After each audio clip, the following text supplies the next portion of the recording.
see somebody back here that's thoroughly grossed out at the thought that they may be eating glycerin from that disgusting stuff. Well, it would be purified, trust me. Most of the glycerin that comes off of a biodiesel plant doesn't get used in food. It's not food grade. It gets used in industrial grade things.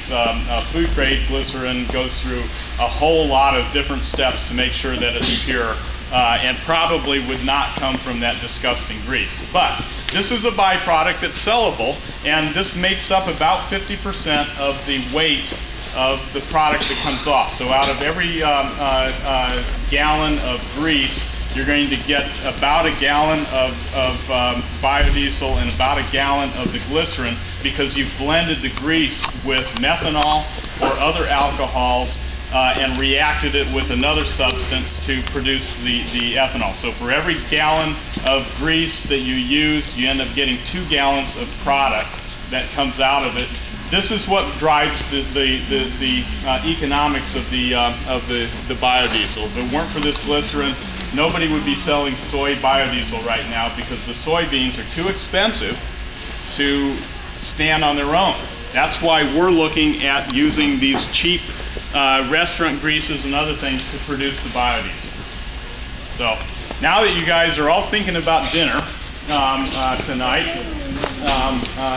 the only other thing that we're working on out here is right over here, and this is called an alcohol fermentation system. One of the things that we want to do here also is to be able to produce other alcohols than ethanol. You've all heard about producing ethanol for gasoline. Well, we don't want to produce ethanol for gasoline out here. We're trying to produce out of different types of biomass, different kinds of alcohols, isopropyl alcohol or propanol, a lot of things that get used by industry to make other products. In fact, there's a lot of you out here that are probably wearing plastics right now.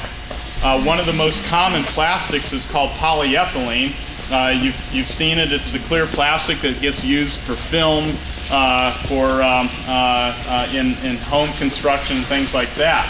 Well, ethylene is produced from, polyethylene is produced from ethylene, which is produced from ethanol, which can be produced from corn.